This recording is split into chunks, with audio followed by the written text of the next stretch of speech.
Hello and welcome to Beat 'em Up Wrestling. AEW is live again from the Daily Center. This May is the May 6th. 6th. Oh yeah. It was insanely good. That is my response from it. There was a lot of good energy.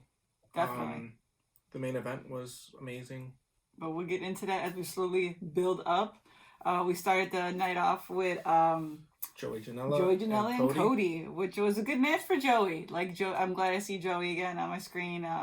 It was a good match. They were doing a lot of good hits. Yep. Got a lot of good chops. Cody wanted him to bring it.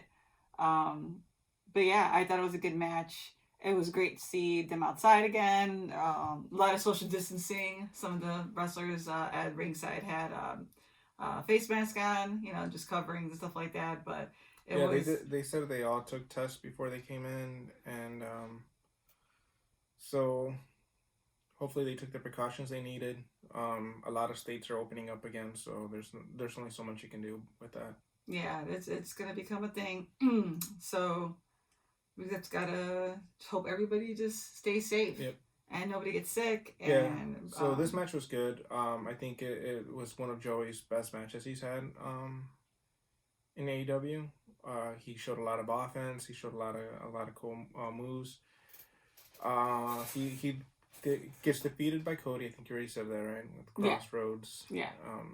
And then we get the women's championship belt back on TV. Yeah, we have Nyla Rose comes back. They did a vignette. Did they do it before? Yeah, they did a vignette with Riho, and showed her kind of like her journey. A couple of highlights with different pay-per-views, like the Revolution and things like that.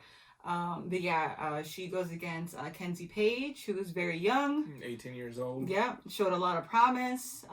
She had a couple of good spots. Yep. But then ultimately gets squashed by Nyla. Yeah. But yeah, she did show some offense in there. But so this sets it up because after Nyla wins, she shows the belt to Hikaru Shida and Chris Statlander and Britt Baker and Penelope Ford. So next week we're gonna get Shida, Chris, Baker, and Penelope Ford all going for the number one contendership. It's not officially the number one contendership, but JR hinted a lot to it that the winner of this could possibly be the next one to go against Nyla. Yes. At Double or Nothing. Yeah. I'm feeling like I want Shida, but I don't think it's her time yet. But I actually have to say I feel like they might go with like a Brit thing if it's possible. But then you'll have heel versus heel. We'll see. I think Shida's been the number one contender for a while, and she never really got a chance to go for it. So I think it could go be Shida against Britt. As they build up, if Shida were to win, because they already have that little. But I think double or Nothing is. No, I'm saying afterwards. If Shida were to win the belt. I don't think they'll give the belt to Shida though. I think they're gonna keep it on Nyla for a little bit, unless they're ready to move on. I know Shida has gotten a lot of social media interactions. She's showing a lot of promise. I know Cody and Tony Schiavone are really high on her now. Yeah, they did the Road 2, so you guys can see that and check out her mad skills on the piano. Yeah, Shida's a fan favorite for sure. So maybe it could help elevate the belt. Nothing against Nyla, but it does need somebody to make that belt mean something more. Yeah. It would give it kind of like a Moxley feel because she's really connected. She posts a lot. Because it just sucks because nothing against Riho either, but when Riho had it, we didn't see the belt a lot. Yeah. And then we didn't know this thing was gonna happen. Everything was gonna happen out there. And then we didn't really see Nyla. But Shida has decided because she left everything behind to flip that coin and be more prevalent. Same thing with Britt, which takes us back to what I said. If she were to get the belt, we would see a continual storyline and progression between maybe her and Britt. Yeah, because I don't think Britt's ready for the belt yet. She doesn't even need it. The way she doesn't her need character is building it up right now. Which is crazy because in the beginning, it looked like they were going to make her more of the prominent figure, and she could take a backseat and still be amazing. Yeah, I think she's building a really good heel persona with MJF and Sean Spears. I think there could be something going on there. Yeah, definitely. But yeah, So we get an MJF in-ring return announcement for next week. Back for his throne, and he's going against Jungle Boy, right? Yeah. Yep.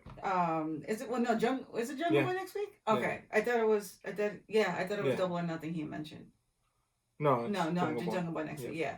But yeah, he's really good at doing what he does. Him and Sean and Britt at ringside. Yeah. Check out Sean's Twitter. Air horn. Yeah, the air horn.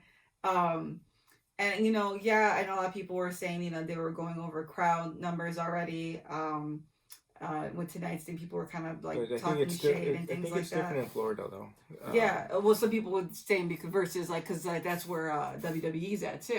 Yeah. So and they, the choices being made between the two. I hope they're making the right choices. I like to see the wrestlers. It brings a different energy, and it's completely lacking when you do watch NXT and the rest of the shows. But it's I don't think it's about the personnel, because WWE does have a lot of backstage personnel too. Yeah. It's just WWE's hiding the fact there's a COVID. AEW's okay with having people with masks ringside. Yeah, definitely. No, and that's what I'm saying though. Like, I don't know, just once again, the sense of family from AEW, and it's like almost like if we worked for them, I would kind of be like, you know what, I know I'll be taken care of if something happens. Mm-hmm. I kind of, I don't want to say you want to live in the moment, but they make you want to. Because they're a family and they give you that atmosphere. I mean, Tony was on there. Tony Khan was talking about the thank you to TNT for the crew that was there to do the picture-in-picture, because it's all skeleton crew still. Just saying those little things and just, broadcasting the people behind the scenes was like, top notch. It's class act right there. And if they are taking the test, then they should be fine. Yeah. So then we get into a really good match with Moxley and Frankie. Yeah. Frankie they said he hasn't gotten a solo match since 2019. Yeah. It was a while. It was January this year, or was it last year? No, nothing this year. It's the same. Yeah, it was but yeah, it's been a while, and it was a good match. It was back and forth. They kind of wrestled the same a little bit, so it was an entertaining match because they both had the kind of the same caliber. But then, basically what happens is that Dark Order comes in, totally destroys both of them. CD comes out to the aid of Frankie. He gets destroyed and lays out on the ramp. And then they go after Moxley, and Mr. Brody does another great, amazing promo. Yeah. We'll see where this goes.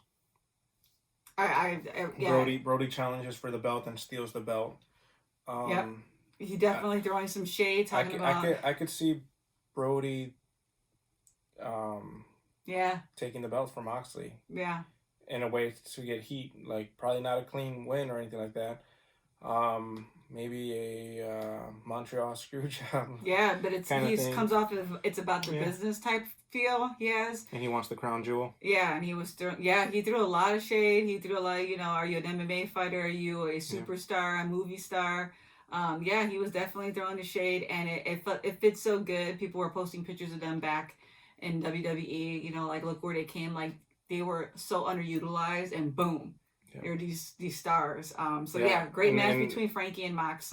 And Moxley's one of those characters that doesn't need a belt, and Brody, I think his character right now does need the belt. Yeah. So I could see something happening there. Yeah. Possibly. I wouldn't put money on it, but yeah. Yeah, I don't know what they're gonna do as far as any belts are concerned during this time without a crowd. But I don't see it for like staying the way it is for that much longer. They have to have something. They had to have something. Before we get into the Lance Archer match on QT, we get an amazing promo done by Brandy, basically calling out Jake the Snake. She goes totally hood and throws the shade at Jake, which was really cool to see. I thought Brandy cut an amazing promo. Probably one of my favorites has done of lately. Yeah, this was. She's known for doing good promos. Even when she was the Nightmare Collective and people were hating on her promo work was actually really good. Her in-ring is a little green, but she's not a full-time wrestler. Mm-mm. But her promos are amazing. And yeah, she says you don't F with anybody with somebody you don't know. Yeah. My mama once told me, just like the girl. I didn't expect her to drop that line, and it was like took me off guard, and I loved it. I loved every second of it. And then it ended up building towards the end of the next match, because she says, I'm not the Cleopatra. I'm not any symbol that you're trying. I'm not a damsel in distress. I'm not waiting for my husband to be my hero. A lot of it was going back to 1991, Macho Man, Miss Elizabeth, and Jake the Snake. Yeah. So it was a really cool throwback for people that like wrestling history. Yeah, and so yeah, QT had a rough time, man. Had a rough time against Lance. Jake does accompany him. And then we get Britt out of nowhere. Was it DDT's her? Yeah, DDT's Brandy. Well, Britt took her shoe off during the match. And Brandy takes the shoe and throws it, so that pisses off Britt Baker. Britt Baker's quick now, man. She's quick to start attacking people. And then when the match ended, she does a DDT on her and throws her in the ring. Yeah, throws her in the ring.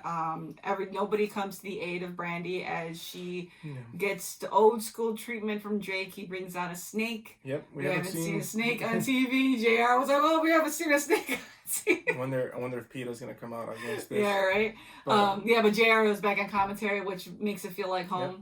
So it made the symbol of the Cleopatra, as you guys might know from history. Cleopatra died to a snake bite. Yeah.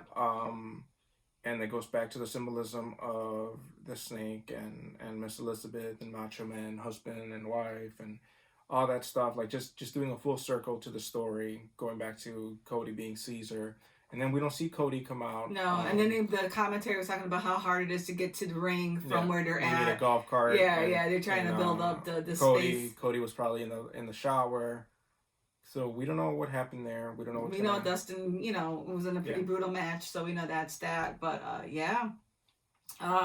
So we get into our main event, which was the street fight of Chris Jericho and Sammy the Sex Gods versus Team Kenny Omega and Matt Hardy, broken Matt Hardy. Yep. Should say.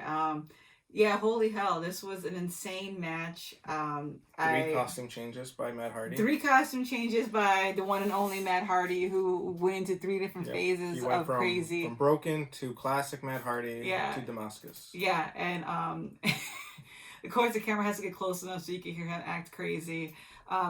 He whips up this vintage Hardy, goes off the ladder onto a table, and Sammy dies several times during this match. Yeah, he gets hit by a golf cart. He gets taken out by a golf cart. Kenny Omega goes up in those scaffold things, those electric ones. Yeah, the risers, the lifters. Lift. And it does, what is it? A 10-foot moonsault. It was so crazy. Like, and it was just... Every 5 seconds something happened, and Jake's in the way, he's getting involved. They throw Hardy into an ice thing. Mind you, he had to clean everything afterwards, probably when they're doing this. And then he comes out and he ends up being, Damascus from there. And it's crazy because then the rest of the inner circle shows up. So you got Santana Ortiz finally came back, and that was cool. And there was no chance for Nat or Kenny to get this over. The Bucks aren't there. Cody wasn't there. Hangman wasn't there. So there was no aid. And once again, proving what Jericho says, that the inner circle's tight. Yep. And they keep family together. And they take the match. Yep. Which kind of sucks. I didn't want Matt Hardy, like you said. This was his first in-ring. The dude was fired up. But Kenny took the pin, right? Kenny took the pin. Kenny took the pin on that one. I'm glad it was live because Matt fed off that. He was definitely feeling it. The wrestlers made a lot of noise, so it kind of gave you that for moments you would forget that it was an empty arena. So, but yeah, it was definitely an amazing night of wrestling. We have who's gonna fight? Brody Lee is gonna go against CD next week. Yeah. He said Jungle Boy versus MJF. And then there was the four-way of the female, and I think it said Chris Jericho back in action. And just versus Pineapple Pete. Yeah, because he smacks him. Yeah. Yeah, so Pineapple Pete wants a piece of that. So I don't know if he's ready for Le Champion, but it was a damn good Dynamite. We were screaming. I was like, what the hell? I felt like I was there. It was really good. I miss live wrestling. I miss events. So I hope everything gets better very soon. Yep. Yeah. Any last words on No. It was just a good one. Yeah. We'll be back on Sunday. Money in the Bank climbing the corporate ladder so you don't get fired during COVID. Damn, I shouldn't have said that. I'm not supposed to say that word. You did it twice already. Yeah. No, we're not really making money off these. No, it's just our opinions and stuff like that. We might do a live thing. Maybe we'll do a watch along or something. Live or watch along. Afterwards. Afterwards, yeah. Well, we might do something different for it. It'll be interesting to see some of the talent from over there. But yeah, definitely building up to Double or Nothing, and we will see you guys next week. All right, take care.